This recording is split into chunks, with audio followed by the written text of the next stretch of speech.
Hi, y'all. It's Angela. I'm back for another episode of Business Unveiled. And I am so excited to be talking with the lead planner and the owner of Moxie Bright Events. And she's got some really good stuff for us today. Even if you're not a planner or you're not in events, but you're an entrepreneur and you own a business, you can really have a great takeaway because today she's going to talk to us about how being involved in the community, how associations, how serving on boards, which we all know are voluntary positions, people. However, if you position yourself in the right associations and on the right boards, and you're there to make a difference by giving value, but also getting value and being open to learning, it can really help grow your business and actually skyrocket your business.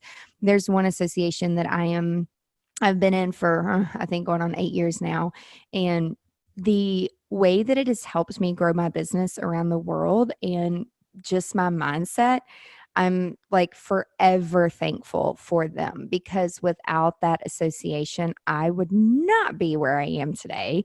And I would probably like be working at Apple because I don't think I would be in business anymore with a leadership mindset because it's hard to be an entrepreneur. It's hard to run your own business and deal with people and personalities. And so I'm excited to bring Renee Dalo on.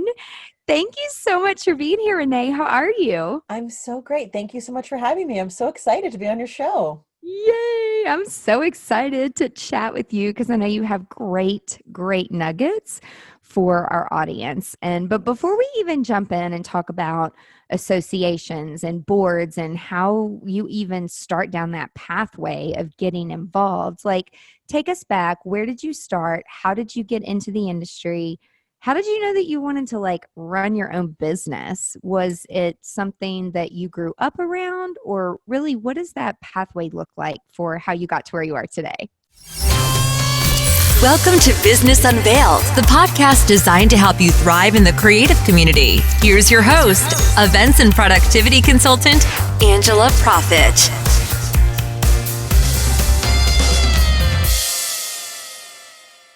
What's up, GSD leaders? Thank you so much for tuning in to another episode of Business Unveiled, where we share expert tips and secrets from top creative industry professionals. You know, we're going to take you behind the scenes of our experiences, share with you what we've learned from them, and how it's made us stronger. Because no one said it's easy owning a business, right?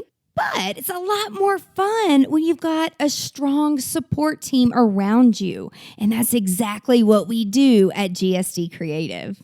We're right there by your side. And I'm so excited that you've chosen this podcast to take the first step in growing a productive, profitable, and successful, wildly successful business within the hospitality and creative industry. Today's podcast is being brought to you by Wave. Wave is an awesome app that we started to use to create Instagram teasers for the Business Unveiled podcast. You can share your audio on social media and it's super stylish. So turn your podcast or your musical audio into engaging animated videos. And again, you can share them on all the different platforms. Audio is really the new secret to social media. It's a little weapon in your back pocket. And Wave gives you the power to leverage the audio content to create social videos that drive more reach and engagement around your brand and your content. It's awesome for promoting episodes, highlighting guests, and sharing show clips. Give it a try. bit.ly/APWave. WAAVE. So it's funny, I'm not from a family of entrepreneurs. Okay. I'm from a family of people who work in offices for big corporations. So like my mom was like a working girl style secretary in the 80s, with her business suit and her sneakers. And my dad is a salesman, also always working for huge companies like IBM and Oracle. So entrepreneurial like vision was like so not in my line of sight ever. But I did grow up in New York City. And it's funny, I thought the other day, I was thinking back to my childhood, and I remember there was a period of time, some summer, I think I was bored, where I decided I was going to paint on t-shirts and sell them to my neighborhood. That's And, awesome. and so I did that. And I remember like now thinking back to my parents being like, why didn't they tell me? Like, what are you doing? Like, no one's going to buy t-shirts from a child. But you know what? People did, because I am the daughter of a salesperson. And I think that was the first time when I look back that I was like, oh, I always did have some part of me that thought like, I'm just going to do it myself. And that is so my personality. But in between the selling t-shirts to my neighborhood in Brooklyn and now, I was actually an actor. So I did professional Really? musical theater in New York, yeah, for several years. Wow. And so, I grew up in New York City, and I always tell people, like, people always say, like, what's that like? And I'm like, well, it's like growing up anywhere else. You think that your town is the way everyone else lives, even though your town might be like Brooklyn, New York, right? And I know that's like a weird perspective, because people are like, but you lived in New York City. I was like, yeah, but I didn't know anything else. So it just felt like normal, Yeah. So I did musical theater for a while in New York, and what that means when you're doing it on a professional level, unless you're on Broadway, which I never, unfortunately, got to perform on Broadway, but it means that you're basically on the road all the time. You're living out of a suitcase. You are on the road for 9 months at a time, hopefully, unless your contract is shorter, but you're not really in New York a lot. And then when you are, you're immediately getting a job in hospitality or whatever your sustenance job is, because, you're waiting for that next gig. And that's exactly what my life was for many years in my 20s in New York. I would book a gig, I would be out of town, I'd come back and be like, okay, what restaurant am I going to work at? Now, because I'm from New York, and I think in some level my standards are a little higher for hospitality, I got to work in some really good fine dining restaurants. And Ooh. so that background of professional theater, where we're pulling into a city and creating a show in one day, we're putting up, I didn't put up the set, but the set would get put up, we would perform, and then Yeah. we'd tear it all down and move on. Plus the fine dining hospitality New York City level, those two things really informed what I'm doing now, because I use all of that all the time as a wedding planner. The shortest version of this is that I left New York, moved to LA, really just wanted a change of pace, wanted to not live out of my suitcase anymore, and got a job at a restaurant that happened to have banquet spaces on the second floor. So I leveraged my fine dining into this, opening this restaurant. Eventually they put me upstairs in banquets, and I started planning all the events up there, including weddings. At that same time of my life, all of my friends were getting engaged. So, Ah. and most of them were actors in LA who didn't have a ton of money. So there was a lot of like, you seem good at this. Can you help me? And I could, and I did. And then before I knew it, I'd planned my first wedding 13 years ago now, but I didn't open my business until about 6.5 years ago, because in the middle there, I was doing it as a hobby, and I didn't quite realize that that I was building something. I kept thinking like, Yeah. well, this is something I'm doing on the side while I'm pursuing acting over here. And then once I got married, my wedding planner, who Joe and I got married in Philadelphia because we wanted to go back to the East Coast, and he's from Philly area. My wedding planner said, I don't know why you're not a wedding planner in Los Angeles. And I said, well, because I live in Los Angeles. So it's like 1,000 wedding planners. Plus Mindy Weiss is in my market. Like, who am I to compete with Mindy Weiss? Uh-huh. And she was like, it doesn't matter. First of all, you're not going to compete with Mindy. And second of all, who cares if there's a Right. million of you? And it was so simple, right? It's such a simple thing. And you think it sounds so dumb to have someone say like, so who cares? But knowing me and my personality, that's what I needed. I needed someone to say, it doesn't matter what other people are doing. You're good at this. You should be doing it. And very Right. quickly after that, I did. That's amazing. And then, so I think you spoke because we have a common friend in common, Megan. Yes, And did you speak at Wedding MBA? I did. So my first time at Wedding MBA was in 2018. Yes, that was my Okay. first time. And then last year, this past year, I guess a few months ago, I spoke twice. So it was great. I like Wedding MBA. The energy there is really cool. Yeah, I think you spoke right after me, like on the main stage, because I Yes, I taught True Colors, yes. and then I sat in the very back and watched you, and something that you said was so funny. You're like, all of you people on Instagram that say, I did this little thing. Oh And yeah. you're like, stop saying that. Like, the shit we do is not a little thing. It's a big fucking deal, people. Yep. And pressure that is on us. So, not that like we were going to talk about this, but when I started to like hear you talk, I'm like, I got to ask her about this. And which I've heard it, but will you share it like with the people that are listening? Yeah. Because so many people are really big into Instagram Oh, and yeah. like stop downplaying it. So just if you'll share a little bit about that. Yeah, of course. It's actually one of my newer pet peeves. Oh, So cool. I'm glad you asked about it. So, Yeah. okay, so there's the thing on social media, and I'm sure I know you've seen it and you've heard me talk about it. And for those of you Mhm. listening, I'm sure either you've done it or you've seen it. You will see, and I'm going to make a generalization here, but you will see another female business owner post about something awesome that they accomplished or something that happened to them, and they will post it with the caption of "I did a thing." Mhm. Or "we did a thing," if it's their business, right? They'll post this beautiful tablescape that's completely over the top and gorgeous and perfect, and they'll say, "I did a thing." And it just bothers me on so many levels, because basically I understand why we use it. It's supposed to be funny. It's like a little humble brag, like, oh, this little thing. And you want someone to be like, oh my God, that's amazing. It's not a little thing. Except here's what ends up happening. When you are the person posting the beautiful work or the accolade or whatever it is that you've received, and you start by saying, oh, I just did this little thing, it's no big deal, you're subconsciously training the person who's reading it to undervalue you. Exactly. And overall, it just presents this posture, this societal, like generational posture, that women should make themselves as small as possible to not take up as much space. Mhm. And I literally, with every fiber of my being as a woman in this world, like disagree with that on a cellular level. We should be taking up as much space as possible. And if we don't start taking ownership of our successes, no one's ever going to give that to us. No one's ever going to say, Angela, you've been at your business for a while. You know what? Now you can call yourself a CEO. You've earned it. No one's going to come at you externally and say that.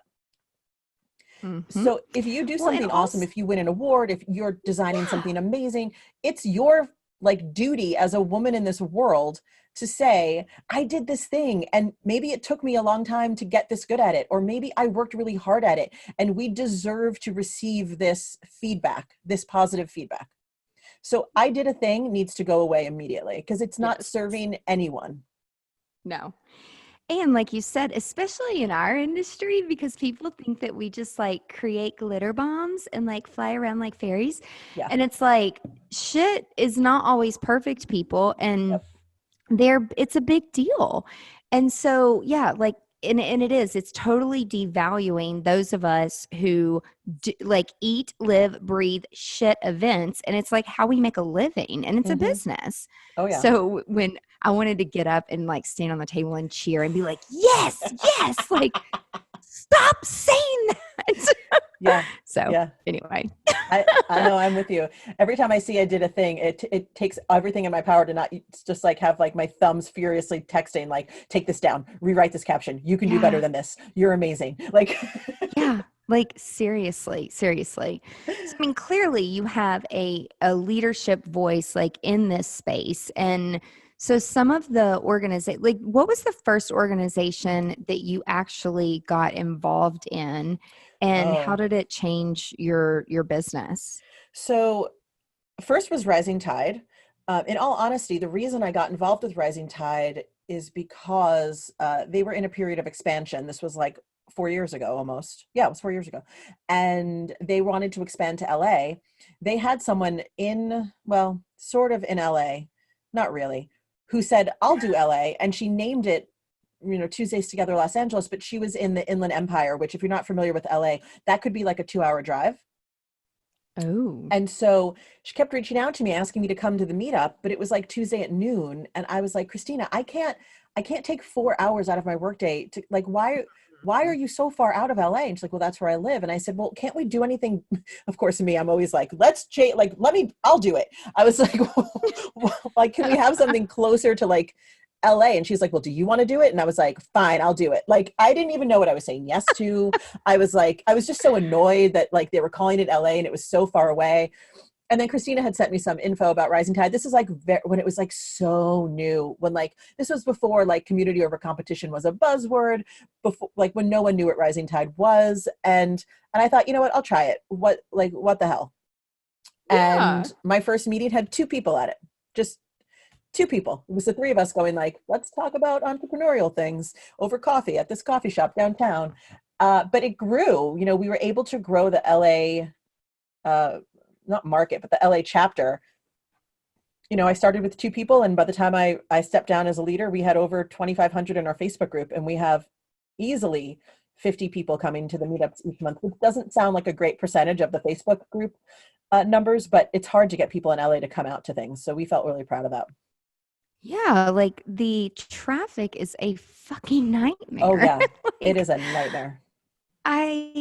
When I did some work out there years ago, and I think the very first time I rented a car, and I'm like, what am I doing? This was before Uber existed. Mm-hmm. And then when Uber came out, I'm like, well, I don't need a car. I'm going to Uber so I can work while I go to my meetings. Like, this is crazy. Yeah, I wish I had a driver. I would get so much more done if I had a driver. Honestly, I'm like, it's the same reason I go to Dry Bar. They do my hair. I answer emails. It's amazing. I know you think that. I heard you say that on your podcast too. You're like, I go to Dry Bar and get and do my emails. I'm like, yeah, girl, that's what I do too. Yep. And my mom's like, you are so spoiled and you pay for convenience. I'm like, no, Mom, actually I'm making money while I'm getting my hair done. Right. And I'm paying for time. Like an hour. Although my husband did say to me once, we were traveling to Chicago, or he was in Chicago working, and I went to visit him, and I didn't pack a hairdryer because I knew that the apartment the production had him up in was near a Dry Bar.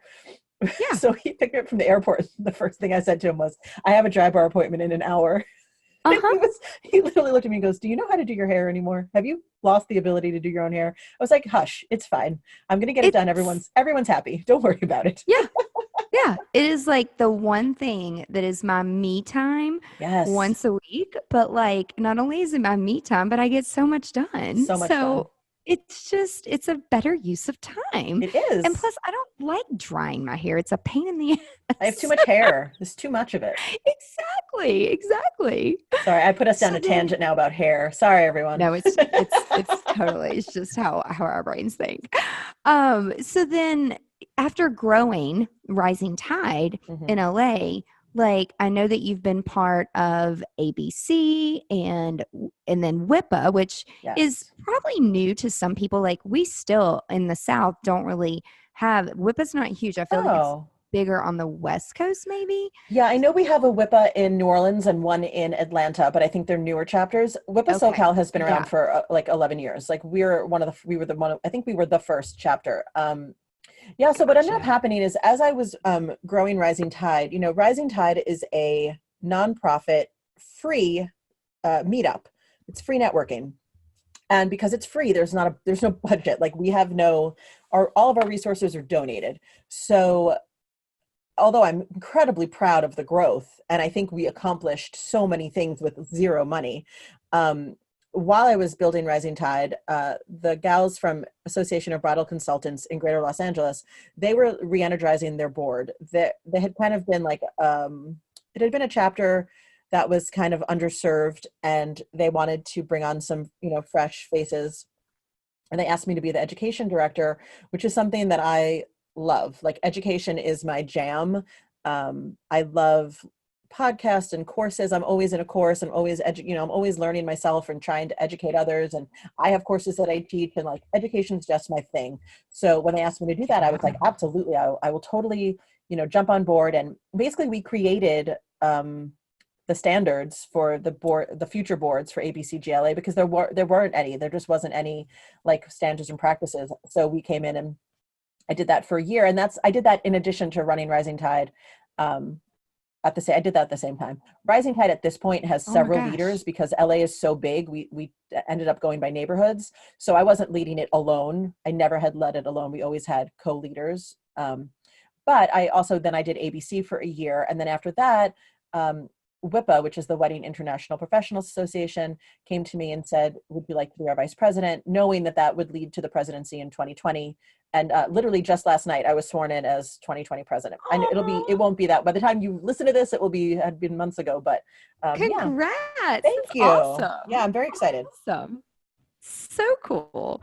So what are the differences? Like, is the focus a little bit different from Rising Tide, from ABC, from WIPA? Like, what are the is the mission similar? Are the people similar? Are the outcomes similar? Like, what are the differences for, obviously I know, but like people who are listening that don't know about our industry, and then even people that, they're not in events, but my gosh, if you're an entrepreneur, you need to learn how to network people, Oh and yeah. you got to learn how to give back and be a productive volunteer, not just a body. Yeah, that's very So true. yeah, like what are the differences in these? I would say, I mean, I think they're all very different. I would say Rising Tide is meant for any creative entrepreneur, so wedding industry or not. It happens to be, especially in LA, a little wedding focused because everyone who runs it happens to be in the wedding industry. Mm-hmm. But that doesn't have to be so, and I'm sure certainly nationwide that isn't the case. Rising Tide is, like I said, it's a nonprofit. No, there's no ticket prices to attend. The ethos there is community over competition, and what that means. And I know it's become kind of a buzzword in the last few years, which is great. But sometimes I talk to people about it and they say, well, that is a Pollyanna attitude, Renee. Of course there's competition. And that isn't actually what it means. We're not saying that there is no competition. What we're really talking about is that what the community can accomplish together is worth more than the spirit of saying, I'm not going to be friends with that person because they are my competition. Mm-hmm. And I will tell you from my own business, in the 4 years that I've been involved with Rising Tide, and the fact that all of the things we teach at Rising Tide really, really, really permeated into my cells and into my business. Some of my very best friends are other wedding planners in my market. And sometimes we do talk to the same consults, right? Sometimes we do talk to the same couples. Sometimes they book my friend and not me. Sometimes they book me and not my friend. It doesn't matter because there is enough work to go around. And at the end of the day, when that client is long gone, I still have my best friend who's also a wedding planner, who also owns her own business, and we support each other and we love each other. And of course, maybe there's a bump in the road every so often, but that our relationship is still greater than the competition would be. For sure, 100%, I believe that. And so Rising Tide tends to attract a newer business owner, although, it's meant for everyone. And Rising Tide is very education based. So every month there is an educational topic. The meetups are centered around that topic. And it's like a conversation. It's like a powwow. It's not fancy. I always tell people, come as you are, come in your sweatpants. We don't care. Because the thought there is we want you to make a real connection. It's not about how many business cards you can pass around. It's about actually getting to know someone else. And then follow up. And follow Right? up. And, hopefully you're making a connection that's beyond like, well, what do you do? I'm a photographer. What do you do? I'm a florist. Like, hopefully you're talking about, I don't know, your lives, like your dogs and what TV shows you like. And so they're making a better connection and you'll remember that person more. And then that's how the referrals come, because it's everything we do is relationship based. Everything. Like Everything. it's cool to have a good website and have good social media and all of that. And yes, it does matter, but at the end of the day, still the events and the weddings that we do, 99% of the time, if someone contacts us, it's because we had a relationship with somebody else that they know. Yep. So it's like that all over the place, I feel like. Yeah. I'll say with Association of Bridal Consultants, because it's, bridal consultants, the focus was a little bit more on planners. So that when I was education director, all of the education was about how to be a better planner. In LA, we have a handful of people who come that are not wedding planners. So, and we're open, and of course, ABC is welcome to all. But I remember when I was education chair, we did an event that was like all the little tools that a wedding planner needs to know that maybe they're too embarrassed to say they don't know how to do, like tie a bow tie, fix a boutonniere. What happens if you have to, officiate someone's wedding on the fly? Like these sort of like put them in your back pocket, tools. So, and that was a great event because, no one knew how to tie a bow tie. Right. I still don't. I have to watch. Like we have a wardrobe consultant, and so if people are having, I'm like, is this a clip-on tie or a real tie? And if they're like, we have real bow ties, I'm like, well, then if you do, you know how to tie your bow tie? And then if they're like, yes, I'm like, can you show me or can you make a video? Because I don't believe them. Right. And then I'm like, well, we pay a lady to come and tie everyone's bow tie because like I don't have time to do it. And B, the last time I did it, I had to like watch a YouTube video and it took me like 30 minutes. And I mean, I figured it out, but it's just like, no, none of us know how to tie a bow tie. The point. I have an assistant who is a costume designer. She knows how to tie a bow tie. She's the only one who with authority is like, just give it to me. Come here. But the rest of us are watching that YouTube video. But it was just one of those, ABC sort of focused on more planner centric things. And then with WIPA, WIPA has a really strong code of ethics. So what WIPA is working on is kind of getting rid of the kickbacks that sometimes happen in our industry, and sort of stepping forward with more standardized education, which is an ongoing process. But especially with WIPA in Southern California, we are very much committed to like being a super aspirational place to come. Like when you come to our events, we're hopeful that you're seeing things you haven't seen before, or you're having an experience at a venue that's new, or we're sort of trend forecasting as much as we can. The nice thing about being in Los Angeles is that I think we sometimes are at the front of the trends. And so we tend to sort of lean into that a little bit more.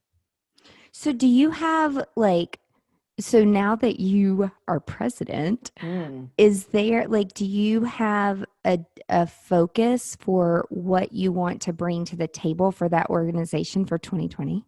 I do. What is it? I do. So I think because of my background coming from Rising Tide, I'm really, I'm just a big champion of the community. Like, how can we serve this community? Because it's not lost on me, like we said about LA, that when people come, they buy a ticket, they get dressed up, they come to our events, they are making a huge commitment to themselves and to their business to give us this time. And so how are we going to give back to them? How are we going to make that time worthwhile? It has to be with education. It has to be with something that hopefully inspires them beyond the event, but it has to also be with the quality of the community and knowing that the people in that room have their back.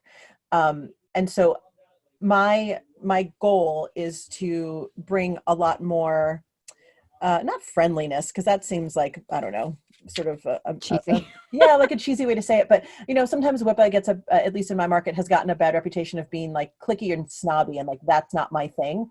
My WIPA under my presidency, that also sounds cheesy, will be very open and inclusive and diverse, because LA is that way, and we have to reflect the community that we're in.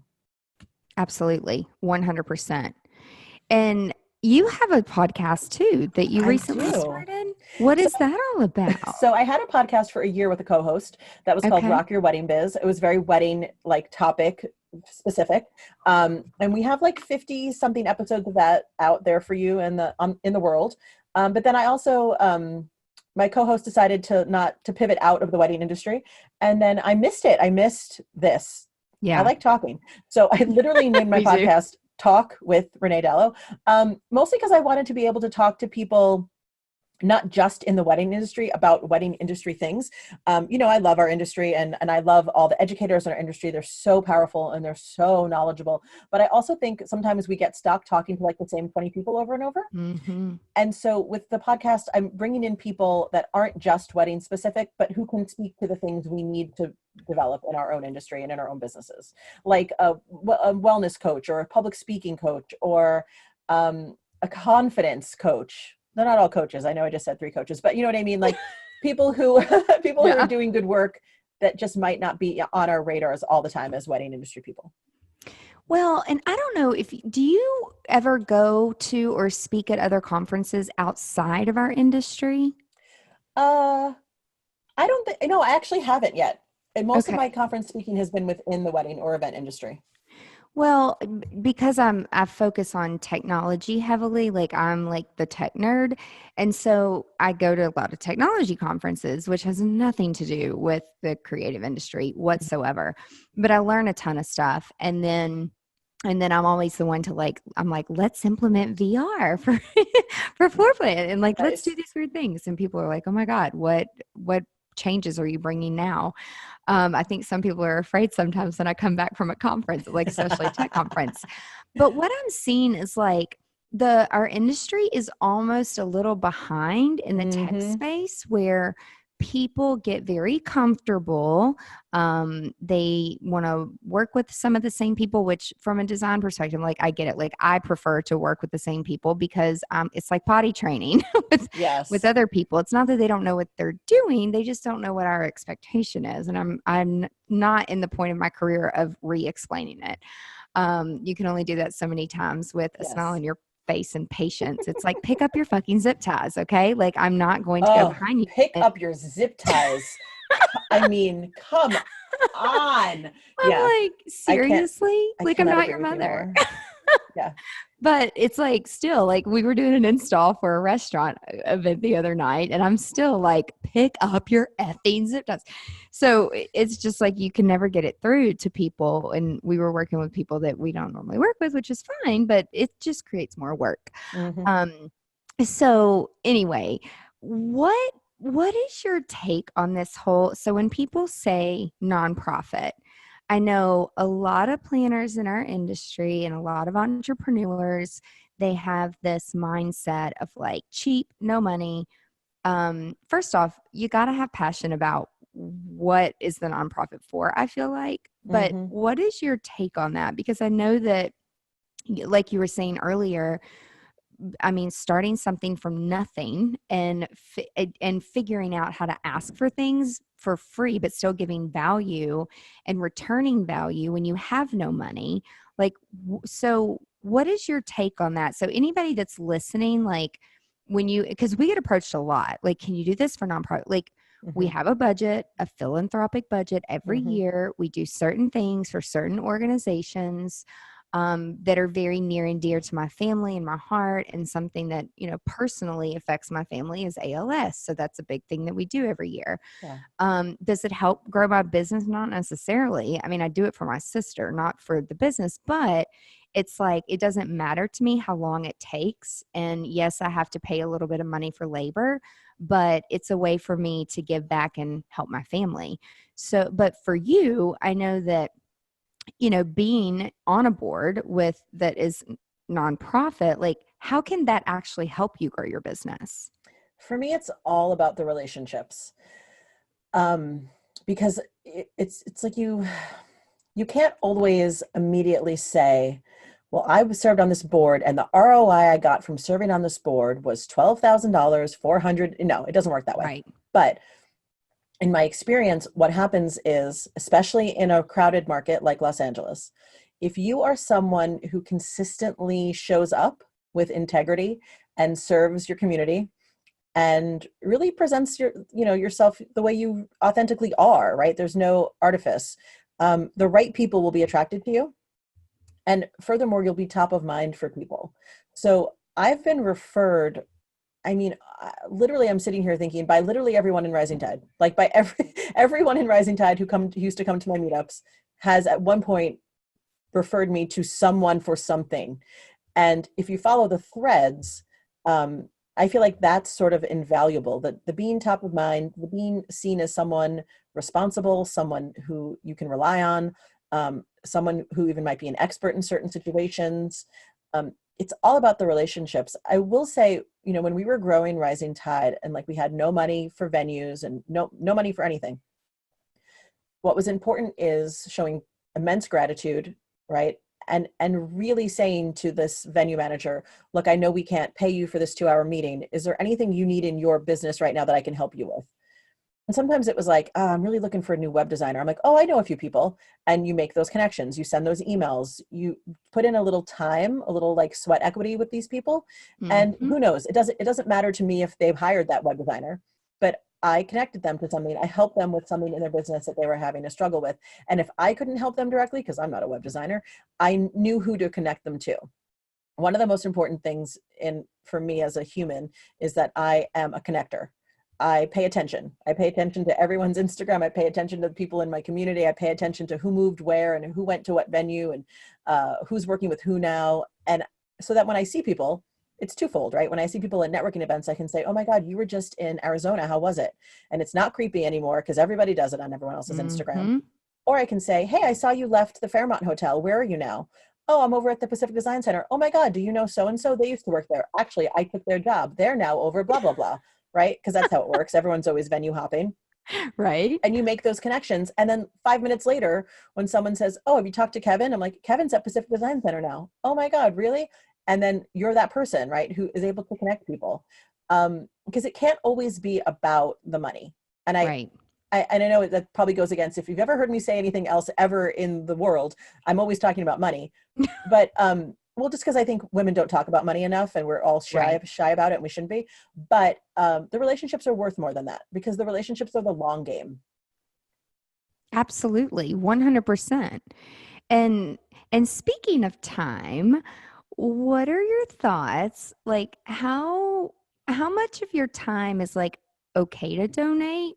Like where sometimes like I was on another board. I won't mention where it was. It wasn't any of the boards that you're on.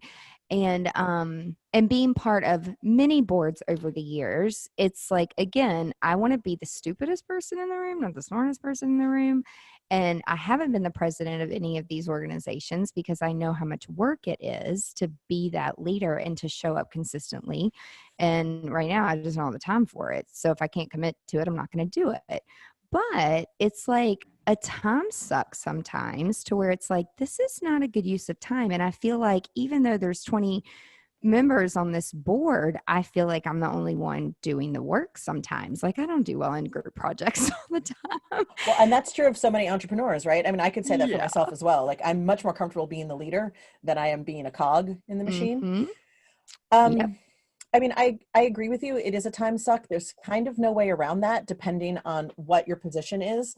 But what I always hope to do with everyone on the board, including when I was like the education director, obviously not the president, is really get clear on like what my duties are.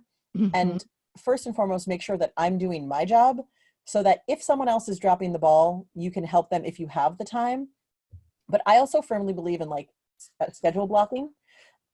So every board I've ever served on, whatever day we have our board call, or like even for my podcast, like I only record my podcast on Mondays. That's it. So if it's not a Monday, I know I'm not recording. I only do WIPA stuff, like hardcore, like planning WIPA stuff on Tuesdays.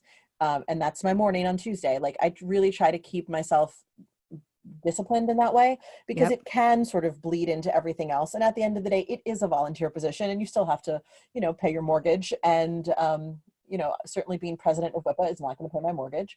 Although I think some people think it's a paid position. It's not.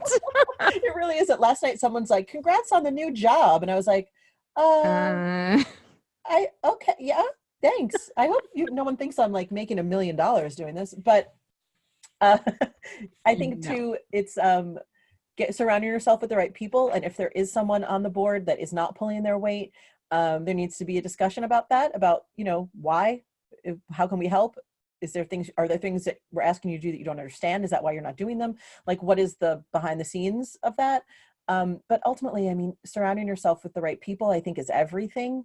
Also, there's something I'm doing next year with the board that I hope I'll check back in with you in a few months and see if it works. But I'm a big believer in the Enneagram and the Myers-Briggs personality tests. And so I'm making the entire board take both of them, because I want to figure out how to best work with each of them. And I think that's a nice way to say, like, tell me who you are without having to tell me all the things about your deep, dark, self. Because like I'm an Enneagram 3. And I'm an ENTJ, which if you do the 16 personalities, it's literally called the commander. So anyone who knows me is now laughing, because of course I'm a 3 and a commander. But it's good to know if you have other people that are like-minded in your board, or if you have someone totally the opposite, right? Like you kind of have to meet people where they are. Absolutely. My thing, we do something called True Colors, which actually was what I was teaching before you spoke at Wedding MBA. And I brought, which I never use paper, but in this circumstance, I needed to pass out paper so people could take the little quiz. Yeah, I saw them doing it when I walked in. Yeah, and then do the numbers. But it was so, like, that's probably one of my very favorite things to do, because people, they have like these aha moments, like, oh my God, this is the reason I don't get along with my kid, or oh my God, this is why me and my husband, or me and my partner, or me and my mom. And it's like it actually has helped me reframed so many times, where I'm so thankful that my mom asks a million questions because she cares, not because she's annoying. So it just like helps me constantly reframe to make sure that I am communicating with the right person and the right color. And so Enneagram is great, and so is Myers-Briggs. There's like culture index, there's strength finders, there's Yes. I mean, and they all have a different message. The one thing that I will say is a lot of them, it's like you kind of do it by yourself, and then people intend to explain it with their board or their team or their coworkers, but then like they never get around to it. But like that's the most important part. Right. Is the Is talking about it with each other. Yeah. yes. Yeah. I'm like, you guys, you've got to understand, like, it's a team building activity. And then also it helps to make sure that the gaps and the blind spots are filled with other colors or numbers or acronyms or Yeah. whatever. Yeah. I also think too, just in talking about leadership in general, I think the best leaders that I know are the most self-aware. Mm-hmm. And also, I firmly believe my job as president, my job as a leader is to create other leaders in whatever way Mm-hmm. that serves that person. So if you're on a board that's maybe a little dysfunctional, maybe that's a way to sort of steer the ship into like, how can we create a board of 20 leaders and whatever that means to that person? Because everyone has a different, idea of what that is. Because you're not going to have a board of all, ENTJs. You'd No. go crazy if that were the Yes. case. Yeah. Totally. Totally. So how did you pick the name for your company, Moxie Oh, Bright Events? it's silly, right? It's So silly. cute. I'm just wondering. So before I started my wedding planning business, I actually had a wedding blog. It was not like a well-known blog. But instead of starting a business while I was planning all these other weddings, I wrote a blog about it. It was so silly when I look back. I'm like, I should have just started a business. I don't know what I was doing. But the blog was called That Bride's Got Moxie. And I did that for years. I wrote that blog. And so when I started my wedding planning business, I had a mentor who sat down with me one day and I said, okay, I'm just going to call it like, well, at the time I was newly married, right? So Renee Dalo was like it seemed strange to me because that was my new name. Right. And I was like, I don't want to call it Renee Dalo Events because it's just barely my name. Right. And I don't know, it didn't feel right. And she said, well, you have to call it something with Moxie because everyone knows you as like people on the internet who know you as Moxie because they thought my That's name was true. Moxie. It's not. Oh my God. And I thought, okay, well, Moxie Events was taken in San Diego and Seattle. There's so many Moxie events. So I was sitting with my mentor and we were just making like word sandwiches, like what sounds good with Moxie. Uh-huh. And she said, Bright Moxie. And I was like, no, that sounds like a cleaning agent. Like that sounds like It does. right. And then I said, well, what about Moxie Bright? And she's like, oh, that actually flows a little bit better. And I was like, that makes sense. Cause like we're kept Moxie's in there. Like I love the word Moxie and also like bright. Like I'm probably not going to do like blush and bashful weddings, although I have done a few. Like my aesthetic is a little more like bold. I'm from New York. Yeah. So we just kind of sat with it. And I don't know, I went home and started playing around with like, can I make my own logo? P.S. I hired someone because that's my jam because I'm not a DIY anything person, but I like played around with it and I was like, I could live with this. And of course I thought like, okay, well, I'll start with this. And if it doesn't take off, who knows, I can always change it in a few years if I want to. But now I just love it. I like that it's not named after me. Yeah. And so, but then I named my education brand after me because I was like, that makes sense. It's just me talking about things. But yeah, Moxie Bright came from initially from the blog. Yeah. So really, I mean, even before you started your event business, like you said, I mean, at the heart, you were writing and providing content and providing education. And I mean, you speak and you coach and you have classes and courses. And do you have books and you've got podcasts? No, I haven't written a book yet. And if my husband hears this, he's going to start yelling, write a book. I'm like, in what free time would I write a book? It's funny when the first year I went to Wedding MBA, because I auditioned and then they invited me to speak. Mm-hmm. And that year I was the only new wedding planner speaker. Oh. And they said, here are the specifics, and then we'll give you a booth and you can sell your books and stuff. And I laughed, and Shannon said, what's so funny? And I was like, a book? I don't have a book. Like, and then I thought, oh my God, everyone else has a book. And that first year I literally walked around the expo floor going like, oh my God, everyone else has a book. I'll tell you, that's the only reason I started, is because I got asked to speak somewhere. It actually it didn't have anything to do with the wedding industry, years ago. And they're like, please send us a copy of your ebook so that we can review that and we give those out. And I'm like, oh, I don't have a book. And they're like, oh, well, then you can't be a speaker. And yeah. And so it was like a prerequisite, which I didn't know that. I'm like, you reached out to me. I didn't ask you. And at the time, I just hired a branding manager so that we could really focus on like the branding and what we were doing in the next year. And he's like, Angela, you have so many videos. He's like, if you can afford it and just pay X amount of dollars, I can give all your videos to an editor and she can pump you out a tips book in 30 days. And I'm like, really? And he's like, yeah. Really? So I'm like, okay. So I went back to that organization. I'm like, hey, I'll have a book in 30 days. And I did. It was like, but it was a tips book. But it's fun because every single year, I mean, we do video tips, and then that same person listens, and then we have a tips book or a floor plan book. So it's like content that is already there. Mm-hmm. That's like my whole like wash, rinse, repeat. And I mean, again, you do have to budget for it in your marketing budget. We don't really sell books. Like we're not going to make money off a bunch of books, but it's a great conversation starter. It's a great lead magnet. It's a great giveaway so that when you are, asked to speak, they're like, can you give something to our audience? And so maybe your podcast, you could like give it to an editor, because there's no way that I could have ever, I still like don't do any of my own books because it wouldn't happen. Mm-hmm. But you could give your podcast, like Tim Ferriss did that recently, where he had an editor go through all of his podcasts and he made this huge book from it. And because some people, they like to read, they don't like to listen, and they don't like video. That's definitely not me.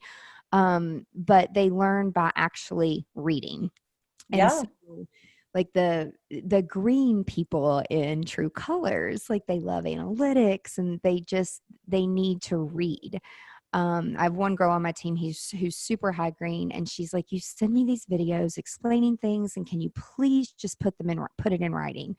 And so I'm like, I don't have time for that shit. So I went and found a free app where I can download my video into the app, and then it types it for me. Yeah, like a transcript. I love that. Yeah. So it's just like, it's a great way, again, to just like rinse, wash, repeat. It's like, if you just say it once, I don't like to repeat myself. But it's funny. I didn't, take any books this past year to Wedding MBA because I was traveling from somewhere else. And I will say it is heavy if you're not going to ship them ahead of time. And so that's one reason. I did get pens for everybody so that they could write out on the little quiz, because not everybody carries a pen. I normally don't have a pen. And I did have them shipped to the hotel so that they were freaking heavy. No, they're heavy. We did lip gloss at the like chapstick because the convention center is so dry. And even those were, I mean, we had them in our suitcase because we flew from LA because it's so close. But my husband's like, what is in this suitcase? I'm like, it's all the chapstick. Mm-hmm. Yep. I like a little swag. I like a branded pen, frankly. I think they're cool. I know people have different opinions, but I think the pens are cool. You can always, I mean, there's always a need for it, like no matter what. But a lot of the girls who know me, they walked in, they're like, paper and pen? What? Did someone drug you? I'm like, well, to do this exercise, you really do need these tools. So and sometimes, like, don't they say scientifically, like, you get more out of the information if you're writing it down? So for something like the personality, like the colors, like you need to sort of be able to dig in and like scratch things on paper. Like there's a different psychology to that. Yep, totally. Like totally. I mean, even when I'm doing strategy, I whiteboard everything out. Like I need to see it because I'm so visual. And then, then we'll take pictures and type it out in a Google Doc and take a video and then erase it all. But there's definitely something about writing it and being visual. But my thing is like, if you're going to write it down and if it's a task to do, you can't delegate that Post-it note unless you take a picture and send it. So, it's finding what works for you. Speaking of technology, like, are there any softwares or things that you would recommend to the creative industry that you that have been like life-changing for your business? I really like Asana. I never know how to say it. Yep. Asana. I don't know. We use it Yeah, for I my say podcast. Asana. We use it for the back end of the business. We use it for the education brand. We use it for upcoming courses. Like my whole life is in Asana. And Yeah. I like that they have an app. So if I'm on the go, I can jot something down and my assistant can see it. And she's like a godsend. Get an assistant immediately. Yes. I know that Yes. sounds like very first world problem or whatever privileged answer, but I waited so long to get a virtual assistant. I don't know what I was thinking. I was like, I can't do it. Yeah, she saves my life on a daily basis. Get yourself a virtual assistant. Even if, you don't have to be someone who goes to your office every day, but just that there's someone out in the world who's like working on my stuff when I'm with clients is Yeah. amazing. Yeah. And then Yeah. for all my wedding planning stuff, I'm an aisle planner. So I've been with aisle planner since 2015 and Okay. I just love them. So about a VA, Yes. I have a lot of friends that they're like, oh, I'm just going to hire a VA and they're going to solve all my problems. When you hired someone, did you have processes in place and you brought him or her up to speed, or did they say to you like, hey, I've used these processes and you like figured it out together? A little of both. I got my VA because I needed help with my educational stuff, my educational brand, because we have courses and students. And, when you launch a course, anyone listening who wants to launch a course, you really don't know what's going to happen. You don't know how many people you'll have or if anyone will even enroll. And so when I started my course in conjunction with the first time I spoke at Wedding MBA, I literally went into it thinking like, let's see what happens. And pretty quickly we had like 100 students, which means there are 100 people who were looking at me going like, we want things from you, like in a positive way. But then I also had so many weddings this year that I didn't leave a lot of margin, right? So when I looked for my virtual assistant, I really needed her to have the skills on the platforms that I was using. So I needed her to know things like Kajabi, which is not a usual platform that people know. I use Kajabi. I love it. I love Kajabi. But when I say Kajabi to other people, they're like, excuse me, bless you. Like they don't know what I'm talking about, right? Right. So I'm like, you need to know Kajabi, you need to know Stripe, you need to know Canva, Constant Contact. Like these are, higher level programs. Yep. So when she came in, she had a working knowledge of those things, but then she taught me a lot about how to use them better. And then I taught her a lot about how my brain works. Good. That's awesome. And the things that I was like, okay, if you're going to do it that way, that's fine. My brain doesn't work that way. Here's how I've been doing it. And sometimes she'd say, okay, there's an easier way. We're going to start doing it this way. Or sometimes I go, you know what? That's yours now. You get to do that. And I don't have to care about it anymore. But it went both ways. I mean, I think I certainly am more creative brained than I am like systems brained. And so a lot of the systems that she's put in place have very much helped me. And, I'm not in a position to challenge those, right? I'm like, if it's working, we're going to keep going. I'm not a person who's going to like tinker with something that's working just fine, Yeah. Yeah. I just find it crazy because I'll ask these people that are complaining about their VAs and I'm like, but have you like been through like a process training or figured out like you can't just give them a bunch of tasks without them understanding like how your brain works. So it's just it's crazy to me because they can be so effective if they're given the right tools and they're communicating with my properly. VA is like a genius. Like I honestly think I'm like, you're like a Mensa level genius. Like she writes emails for me and they're better than what I would have written. That's awesome. And I mean, and I'm a writer. So when the first time she ever wrote one for me, I was like, let's see what this is. And then I read it and was like, oh, come on, really? This is amazing. And I changed like 2 things. And she was like, did you like it? And I was like, I already sent it out. Like, it's done. So I don't know. I think you have to find the right fit, but I agree with you. You do have to have an onboarding process, or at least, we have a weekly conversation. She and I, we have like 30 minutes. where I just go over like what we're doing for the week, where my brain is. If I'm, I'll tell her if I'm having a particularly shitty week. I'll be like, listen, this happened and it's shitty and I'm not going to be on top of things this week. And so just do the things we always do and we'll get back to the projects next week or whatever, Yeah. Because at the end of the day, we're people and we're human. And, every business owner has the good weeks and the not so good weeks. And you just have to have someone there in your corner. And that's what my VA feels like to me. It feels like she's in my corner. Which is awesome. And she's got your back. So that's amazing. Well, if people want to connect with you or listen to your podcast or check out your courses, where should they go? So you can find the podcast anywhere the podcasts are. It's called Talk with Renee Dalo. I mostly hang out on Instagram. I'm at Moxie Bright Events. That's my main account. It's both wedding planning and education stuff. But then the podcast has its own account called Talk with Renee Dalo. All the education stuff lives on reneedalo.com. All the wedding planning stuff on moxiebrightevents.com.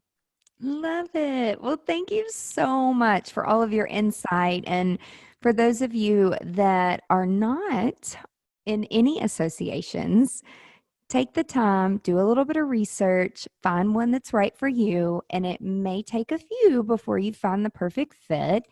And then if you're passionate about it and you're getting value and giving value, consider being on a committee or serving on a board. Like you said, it's all about relationships. It can be extremely rewarding. And I always get something out of being part of all of these associations that are out there for creatives. So thank you so much, Renee. You're welcome. Thanks so much for having me. This was great. And everybody, thank you so much for listening today. Be sure to tune in next week to another episode of Business Unveiled. Y'all have a great day. Bye. Now that you have all the tools you need to conquer the world in GSD, just share this with your friends and your fellow GSD leaders. And be sure you're a subscriber so you never miss the juicy details of Business Unveiled.